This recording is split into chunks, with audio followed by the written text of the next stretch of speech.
Assalamualaikum warahmatullahi wabarakatuh. Halo teman-teman, perkenalkan saya Nurul Hatimah Muin dari kelas PM03 dengan NIM 1847041036 dari Program Studi Pendidikan Guru Sekolah Dasar Fakultas Ilmu Pendidikan Universitas Negeri Makassar. Hari ini saya akan membahas materi terkait atmosfer dan pemanasan global. Bumi memiliki seluruh sifat yang diperlukan bagi kehidupan. Salah satunya adalah keberadaan atmosfer, di mana atmosfer berfungsi sebagai lapisan pelindung yang melindungi makhluk hidup. Atmosfer terdiri dari lapisan yang berbeda yang tersusun secara berlapis satu di atas yang lainnya. Istilah atmosfer berasal dari dua suku kata, yaitu atmos yang berarti uap atau gas dan sphaira yang artinya lapisan. Jadi, secara harfiah, atmosfer adalah berbagai macam gas yang menyelimuti bumi. Partikel-partikel gas yang mengisi atmosfer terdiri atas 3 kelompok, yaitu udara kering, uap air, dan aerosol. Atmosfer memiliki peranan dan fungsi yang sangat penting bagi kehidupan makhluk hidup di bumi ini. Adapun fungsi-fungsi atmosfer adalah sebagai berikut.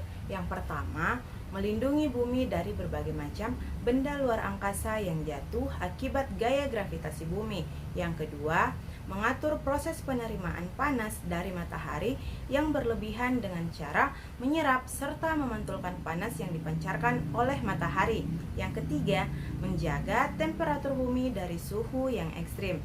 Yang keempat, melindungi bumi dari paparan radiasi sinar ultraviolet dengan lapisan ozon. Yang kelima, memiliki kandungan berbagai macam gas yang diperlukan oleh manusia seperti oksigen dan hidrogen yang diperlukan oleh tumbuhan dan juga hewan untuk keberlangsungan hidupnya. Selanjutnya, efek rumah kaca. Greenhouse effect atau lebih kita kenal dengan sebutan efek rumah kaca adalah sebuah kondisi di mana suhu dari sebuah benda permukaan langit seperti planet dan bintang meningkat secara drastis. Meningkatnya suhu ini disebabkan karena adanya perubahan kondisi dari komposisi serta keadaan atmosfer yang mengelilingi benda langit tersebut. Gas-gas yang berkontribusi pada efek rumah kaca antara lain uap air atau H2O, karbon dioksida atau CO2, metana atau CH4, ozon atau O3, nitros oksida atau N2O, CFC atau klorofluorokarbon, dan HFC hidrofluorokarbon. Pengaruh efek rumah kaca yaitu di mana masing-masing gas yang terdapat dalam rumah kaca terhadap terjadinya efek rumah kaca bergantung pada besarnya kadar gas tersebut. Waktu tinggal di atmosfer dan kemampuan penyerapan energi, peningkatan kadar gas rumah kaca akan meningkatkan efek rumah kaca yang dapat menyebabkan terjadinya pemanasan global. Meningkatnya suhu pada permukaan bumi dapat mengakibatkan terganggunya ekosistem dan mekanisme biota di bumi ini, terutama hutan sebagai sarana pendaur ulang karbon dioksida di udara ini. Selain itu, mengakibatkan mencairnya es di wilayah kutub hingga meningkatkan volume air laut dan mengancam keberadaan daratan. Karena suhu merupakan salah satu parameter dari iklim, maka saat terjadi perubahan suhu secara global akan mengakibatkan terjadinya perubahan iklim global yang ekstrim pula. Nah, itulah tadi efek rumah kaca.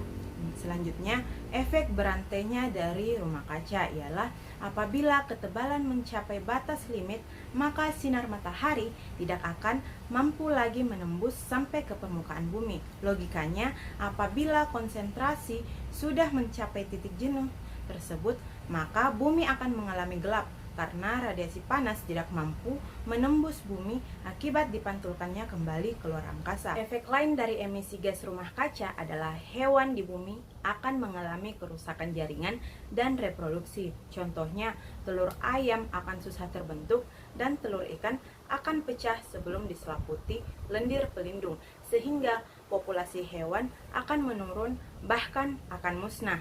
Tumbuhan yang sebetulnya memerlukan CO2 untuk proses fotosintesisnya justru tidak dapat melakukan fungsi tersebut dikarenakan sel fotosintesis pada daun tertutup.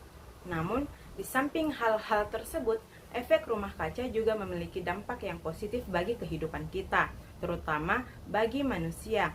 Efek rumah kaca sangat dibutuhkan oleh segala makhluk hidup yang ada di bumi, karena tanpanya planet ini akan menjadi sangat dingin dengan suhu rata-rata sebesar 15 derajat Celcius atau 59 derajat Fahrenheit.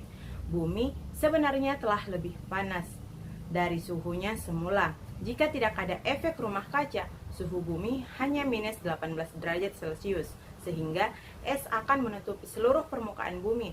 Akan tetapi sebaliknya, apabila gas-gas tersebut telah berlebihan di atmosfer, akan mengakibatkan pemanasan global. Adapun usaha yang dapat dilakukan untuk pencegahan efek rumah kaca, yaitu ada dua pendekatan utama untuk memperlambat semakin bertambahnya gas rumah kaca. Yang pertama, mencegah karbon dioksida dilepas ke atmosfer dengan menyimpan gas tersebut atau komponen karbonnya di tempat lain. Cara ini dapat disebut dengan carbon sequestration atau menghilangkan karbon.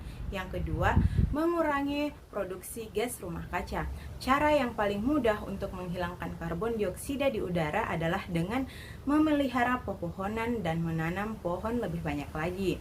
Pohon, terutamanya yang mudah dan cepat pertumbuhannya, menyerap karbon dioksida yang sangat banyak, memecahnya melalui fotosintesis, dan menyimpan karbon dalam kayunya. Reboisasi lahan yang gundul, perlu juga adanya pengelolaan sampah. Selain itu, perlu diadakan kerjasama internasional untuk mensukseskan pengurangan gas-gas rumah kaca. Nah, itulah tadi pembahasan terkait atmosfer dan pemanasan global. Terima kasih. Wassalamualaikum warahmatullahi wabarakatuh.